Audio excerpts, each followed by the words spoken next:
He gave up everything for love in 1950 small town. They say you can't go back. But what they don't tell you is that sometimes you never really leave.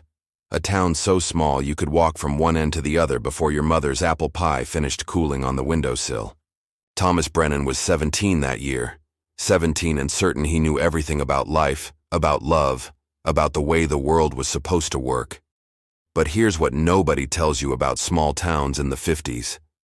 They kept secrets, dark ones, the kind that festered behind white picket fences and Sunday church smiles. Thomas Brennan was supposed to marry Catherine Wells. It was decided before either of them could walk. Their fathers shook hands over bourbon at the Rotary Club. Their mothers compared china patterns at Woolworth's. In Millbrook, that's how things worked. You didn't question it. You didn't dream beyond Main Street. Catherine was beautiful. Everyone said so. Blonde curls that bounced when she laughed, blue eyes that could make the preacher forget his sermon. She wore those circle skirts and saddle shoes, looked like she stepped right out of a magazine. They'd sit at Murphy's Diner sharing a chocolate malt with 2 straws, and people would stop to tell them how perfect they were together. But perfection has a price. Every Friday night, Catherine's father, Mayor Richard Wells, held court at the barber shop. He'd sit in that leather chair, getting his weekly shave, deciding who got the construction contracts, whose son would get hired at the factory, which families would be taken care of, and which would be left to struggle. Thomas's father owned the hardware store. They needed the mayor's blessing to survive. So when Catherine smiled at Thomas across the counter at the pharmacy, when she slipped her hand into his during the 4th of July parade, he told himself he was lucky. But luck runs out. It ran out the day Thomas met Elena Rodriguez at the train station, a young woman carrying a battered suitcase and a secret that would burn their town to the ground. Elena wasn't supposed to be in Millbrook. Her family had moved up from Texas to work the harvest season, temporary, invisible, the kind of people who pass through without leaving fingerprints. But Elena, she was different. She didn't lower her eyes when the town ladies whispered. She didn't apologize for taking up space. Thomas first saw her at the depot, waiting for a trunk that never came. August heat had turned the platform into an oven, and she stood there in a simple cotton dress, dark hair pulled back, reading a book. Not a romance novel or a magazine. The Old Man and the Sea, Hemingway. "Any good?" Thomas asked, before his brain could stop his mouth. She looked up, and something shifted in the air between them. It's about a man who refuses to give up, even when everything's against him. Her voice had an accent, soft and musical. Are you familiar with refusing to give up? Or do you always do what you're told? Nobody had ever spoken to him like that. In Millbrook you were polite, you were proper. You didn't ask questions that peeled back layers. I'm Thomas, he said, extending his hand. She studied it for a moment, then took it. Elena. And before you ask, yes, I'm staying. No, I don't know for how long. And no, I don't think your girlfriend would appreciate us talking. How did she? Small towns. She smiled, but it didn't reach her eyes. Everyone knows everyone's business, except what they choose to hide. That night, Thomas couldn't sleep. Catherine had kissed him goodnight on her front porch, under her father's watchful eye from the window. It was the same kiss they'd shared 100 times, sweet, expected, appropriate. But for the first time, it felt like a prison sentence. The lie started small. Working late at the store, Thomas would tell his folks, helping Dad with inventory. Instead, he'd meet Elena by the creek, where the willow trees grew so thick nobody could see them from the road. She'd bring her books. He'd bring questions. They'd talk until the fireflies came out, about things he'd never discussed with anyone. Dreams, fears, the suffocating weight of expectations. Elena wanted to be a teacher, maybe a writer. She'd saved every penny working the strawberry fields, planned to take the train to Chicago for college. What about you, Thomas? She asked one evening, her feet dangling in the cool water. What do you want? Not what your father wants. Not what Catherine wants. What do you want?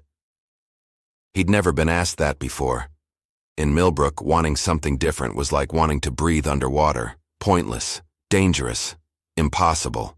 I want... The words stuck in his throat. I want to matter. To build something with my own hands, not just inherit Dad's store and pretend it's enough. She turned to him, and in the fading light, he saw something in her eyes he'd never seen in Catherine's. Recognition. Understanding. Like she could see right through the Tom Brennan everyone knew, straight to the person he'd kept hidden. Then why are you still here? Because leaving meant betrayal. It meant destroying everything his family had built. It meant breaking Catherine's heart, or worse, her father's grip on their livelihood. But staying meant dying slowly, one compromise at a time. September came, and with it, Catherine's engagement ring. Her father presented it at Sunday dinner. The whole town council gathered around the Brennan dining room table. A diamond that cost more than most people in Millbrook earned in a year. Mayor Wells wanted everyone to know this merger was official. To Thomas and Catherine, the mayor raised his glass. May their union bring prosperity to both families. Union. Like they were countries signing a treaty, not two people promising a life together. Catherine beamed. She'd been planning this moment since she was 10, showing Thomas notebook pages filled with wedding sketches, venue ideas, names for their future children. She deserved someone who loved her the way she loved the fantasy. But Thomas wasn't that person. He never had been. The ring felt like a noose around his future. That night, Thomas found Elena by the creek, tears streaming down her face. Her father had lost his job, accused of stealing tools he never touched. No evidence, no trial, just word from the mayor's office that those people needed to move on. We leave tomorrow, she whispered. First train out. No. The word exploded from somewhere deep inside Thomas. No, you can't. Can't? Her laugh was bitter. Thomas, I have to. My family needs work. We're not like you. We don't get second chances in towns like this. Then I'll come with you. The silence stretched between them like a chasm. You don't mean that, she finally said. You have Catherine. You have your family's business. You have everything. I have nothing. His voice cracked. Everything I have belongs to someone else. The business is my father's dream. Catherine is her father's choice. Even this, he touched his chest, doesn't feel like mine anymore. Thomas didn't sleep that night. At 3 a.m. he sat in the hardware store surrounded by hammers and nails and paint cans that would never build anything he cared about. On the counter, Catherine's ring caught the streetlight, throwing tiny rainbows across the floor. By dawn, he'd made his decision. He went to Catherine's house first. She answered in her bathrobe, hair in curlers, expecting news about wedding cake flavors. Instead, Thomas handed her the ring. I can't marry you. 5 words. That's all it took to detonate everything. What? Her face went white. Thomas, if this is about the wedding date, It's not about the date. It's about me, about who I am, who I'm supposed to be. He took her hands, gentle but firm. You deserve someone who loves you completely, who wants the life you want. That person isn't me. I'm sorry. She slapped him, hard enough that his ears rang. You'll regret this. My father will make sure you regret this. She was right. By noon, the entire town knew. By evening, Thomas's father had gotten the call. Their business credit was revoked. Suppliers wouldn't ship. The bank demanded immediate payment on their loan. Mayor Wells worked fast. Thomas's mother wouldn't look at him. His father. He aged 10 years in that single conversation. You've destroyed us, he said, voice hollow. For what? For some girl who'll be gone before winter? For myself, Thomas answered, for the first time in my life. The next weeks were a masterclass in isolation. People crossed the street to avoid Thomas. The diner refused to serve him. Someone painted traitor across the hardware store window. In a small town, excommunication doesn't need to be official. It's just understood. Catherine wouldn't speak to him, but she made sure everyone knew her version. Thomas had led her on, humiliated her family, thrown away a good life for nothing. She wasn't wrong about the last part. Elena's family had left on schedule. The house where she'd stayed stood empty, windows dark. Thomas had given up everything, and for what? Some nights he'd walk to the creek, half hoping to find her there, knowing he wouldn't. He'd read the books she'd recommended, trying to understand what she'd seen in them, in him. The old man and the sea, a man refusing to give up, even when everything was against him. But Santiago had his fish. What did Thomas have? October turned to November. The hardware store hung on by a thread. His father spoke to him in grunts and headshakes. His mother left dinner plates outside his room like he had some contagious disease. At church, Reverend Morrison preached about honoring commitments, never once looking directly at Thomas, making sure everyone knew who the sermon was really about. Thomas became the cautionary tale, the boy who thought he was better than his blessings, the fool who threw away gold for fool's gold. But here's what nobody tells you about being a cautionary tale. It's the freest you will ever be. December 23rd. Thomas was closing the store, likely for the last time, when the bell above the door chimed. He looked up, expecting another angry customer coming to gloat. Instead, Elena stood there, snow melting on her shoulders, carrying that same battered suitcase. "You're still here," she said, and Thomas couldn't tell if it was a question or an accusation. "Where else would I be?" "I thought—" She set down the suitcase. "I thought you'd have come to your senses by now, apologized to Catherine, fixed things with your father, rebuilt the life you're supposed to have. That life was never mine to begin with."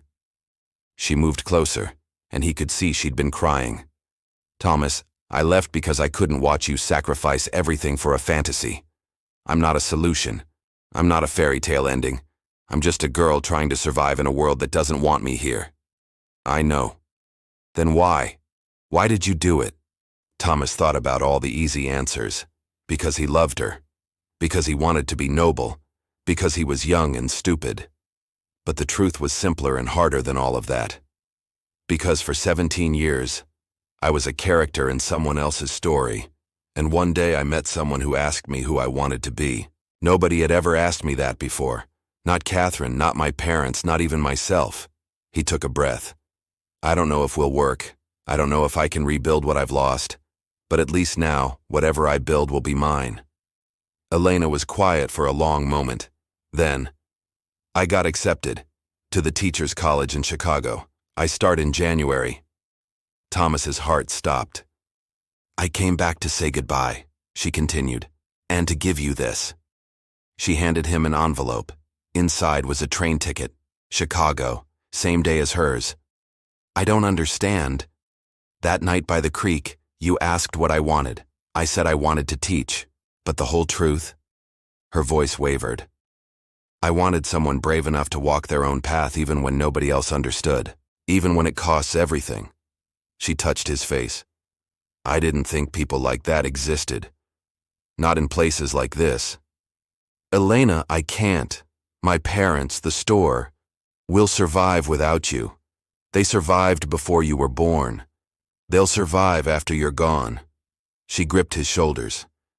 "Thomas, this town is dying, not the buildings or the streets, but the spirit. Everyone's so busy maintaining what was, they've forgotten to build what could be. You can stay here and die with it, or you can leave and actually live. There's something else." She reached into her suitcase, pulled out a stack of letters. "Your mother wrote to me. Has been since September." Thomas stared at the letters, his mother's handwriting unmistakable. "What?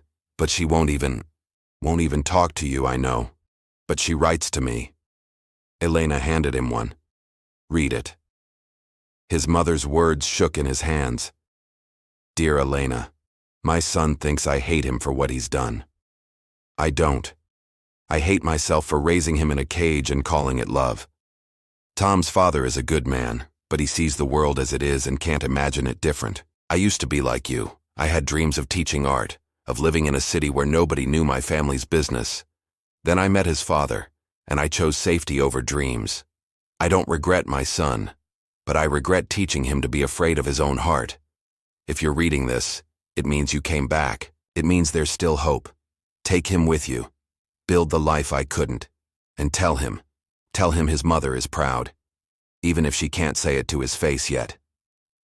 The letter fell from Thomas's hands. "She bought your ticket," Elena said softly. Sent me money for both of us. Said the store had enough saved to survive 6 months without you.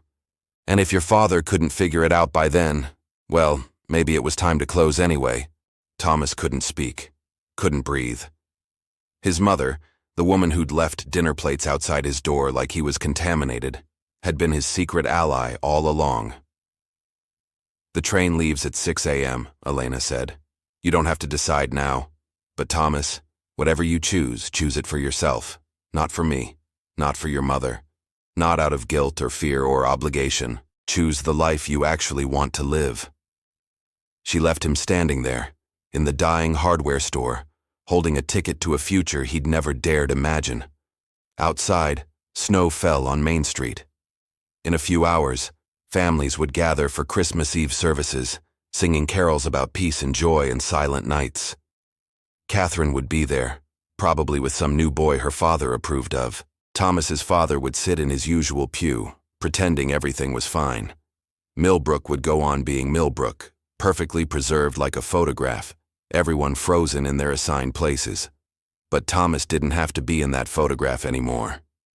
At 5:45 a.m. on Christmas Eve, Thomas Brennan walked to the train station carrying one suitcase and his mother's letter. Elena sat on the platform bench, reading The Old Man and the Sea again. She looked up, smiled, didn't ask if he was coming or going. She could already see the answer in his eyes. The train pulled in, breathing steam into the frozen air. As they climbed aboard, Thomas looked back one last time at Millbrook. Somewhere in one of those houses, his mother was probably watching from a window, too afraid to wave but brave enough to let him go. No regrets? Elena asked as the train lurched forward. Thomas thought about Catherine's ring, his father's disappointment, the life everyone said he was supposed to want. Then he thought about being asked what he wanted, for the first time in 17 years. Only one, he said, that I didn't do this sooner. The train picked up speed, and Millbrook shrank behind them, the last town on a long track, the first chapter in a story Thomas would finally write himself. They say you can't go back, but what they don't tell you is that sometimes, leaving is the only way to find out who you really are. It takes courage to walk alone when nobody claps for you, to choose an uncertain future over a guaranteed cage, to trust that somewhere beyond the edge of your small town, there's a bigger life waiting. This was Thomas Brennan's story, a young man who dared to ask himself a question many of us spend our whole lives avoiding. What do I really want? Perhaps you remember moments like these, times when the safe choice and the right choice weren't the same. Times when following your heart meant walking away from everything familiar. Conclusion. If this story touched your heart, we'd love to hear from you in the comments below. Share your story, your experiences matter, and they might be exactly what someone else needs to hear today. And if you enjoyed this tale of courage and new beginnings, press the like button and subscribe to our channel for more stories that celebrate the strength it takes to live authentically. Hit that notification bell so you never miss a story. Your next favorite memory might be just one click away.